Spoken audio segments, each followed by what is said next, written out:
Assalamualaikum warahmatullahi wabarakatuh. Waalaikumsalam Waalaikumsalam. warahmatullahi Warahmatullahi wabarakatuh. wabarakatuh.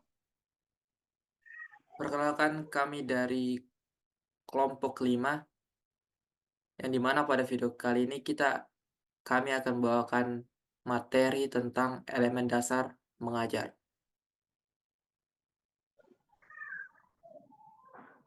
Dan kami terdiri dari 4 orang. Yang pertama saya Muhammad Sakim Barakiwan, kemudian ada Andi Nur Hidayat Sulaiman, Mudrika Syahreni, dan yang terakhir adalah Munadiatul Izza. Pendahuluan. Kita tahu bahwa pendidikan merupakan fondasi bagi perkembangan individu dan masyarakat. Dalam upaya mencapai tujuan pendidikan yang berkualitas, pemahaman terhadap elemen dasar mengajar ini perlu kita ketahui. Elemen dasar mengajar mencakup beragam faktor yang saling terkait dan berpengaruh dalam proses pembelajaran. Pemahaman mendalam tentang elemen dasar mengajar ini tidak hanya membantu guru dalam merancang pengalaman pembelajaran yang sesuai dengan kebutuhan siswa, tetapi juga memungkinkan pengembangan pendekatan pembelajaran yang inklusif dan inovatif. Dengan memahami elemen dasar mengajar ini, kita dapat merencanakan pembelajaran yang terstruktur, menyajikan materi secara efektif, mengukur pemahaman siswa, dan memberikan umpan balik yang bermanfaat untuk kemajuan belajar. Dan elemen dasar mengajar ini terbagi menjadi 3. Yang pertama ada unsur belajar, kemudian yang kedua tipe belajar, dan yang ketiga adalah gaya belajar. Dan setelah ini akan dibahas lebih lanjut oleh teman-teman kelompok saya.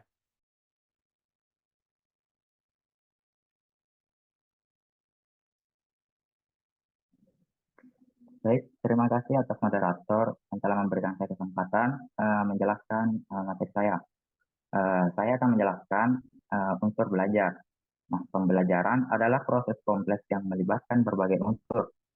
Unsur-unsur belajar mencakup yang pertama, siswa faktor individu yang terlibat dalam proses pembelajaran.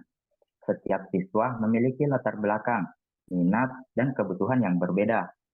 Yang kedua, guru fasilitator utama dalam proses pembelajaran yang bertanggung jawab menyampaikan materi pelajaran, merancang aktivitas, dan memberikan bimbingan kepada siswa. Yang ketiga, konten materi atau informasi yang disampaikan kepada siswa. Konten pembelajaran harus sesuai dengan tingkat pemahaman dan kebutuhan siswa.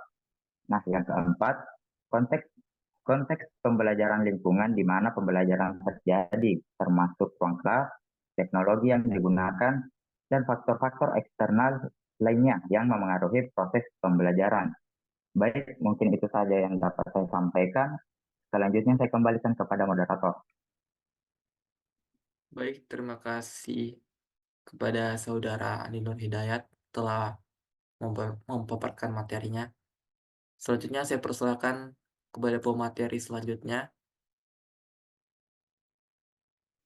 Baik, terima kasih kepada moderator yang telah memberikan kesempatan kepada saya. Perkenalkan, nama saya Mudrika Syahraini. Di sini saya akan memaparkan materi yaitu tipe belajar. Tipe belajar mengacu pada cara siswa memproses informasi dan merespon stimulus pembelajaran. Beberapa tipe belajar yang umum yaitu meliputi yang pertama visual. Siswa yang lebih responsif terhadap gambar, diagram, dan grafik, mereka cenderung memahami dan mengingat informasi dengan melihat. Yang kedua yaitu auditif, yaitu siswa yang lebih efektif dalam belajar melalui pendengaran. Mereka mendapatkan pemahaman yang lebih baik melalui ceramah, diskusi, dan rekaman audio. Yang ketiga yaitu kinestetik, yaitu siswa yang belajar melalui pengalaman langsung dan kegiatan fisik. Mereka membutuhkan interaksi langsung dengan materi pembelajaran melalui eksperimen, pemahaman peran, atau demonstrasi praktis. Yang keempat yaitu verbal, yaitu siswa yang cenderung efektif dalam belajar melalui membaca dan menulis. Mereka lebih suka menggunakan kata-kata tertulis atau lisan dalam memproses informasi.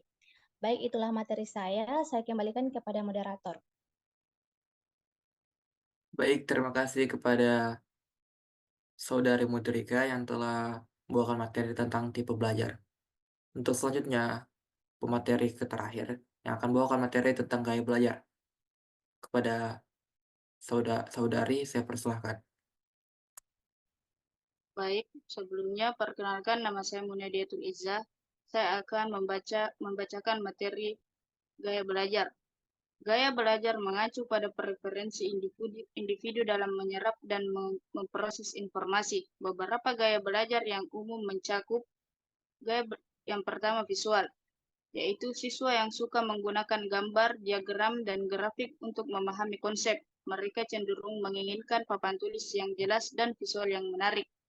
Gaya belajar kedua adalah auditif, yaitu siswa yang lebih nyaman dengan pendekatan belajar yang melibatkan pendengaran. Mereka menyukai ceramah, diskusi, dan bahan audio.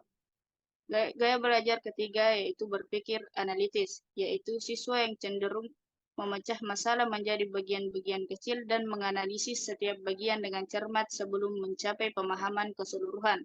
Gaya belajar yang terakhir adalah berpikir holistik, yaitu siswa yang lebih suka memahami konsep secara keseluruhan tanpa memecahkannya menjadi bagian-bagian kecil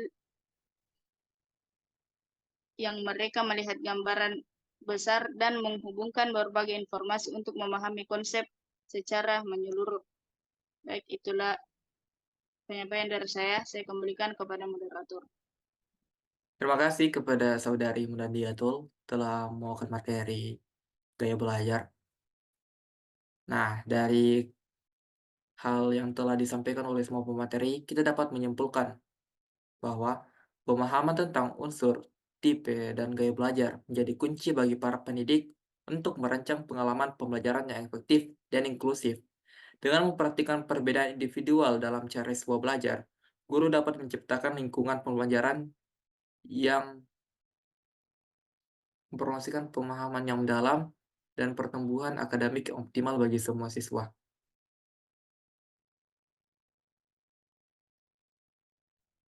Mungkin itu saja yang dapat kami sampaikan selaku dari kelompok 5 yang membawakan materi tentang elemen dasar mengajar.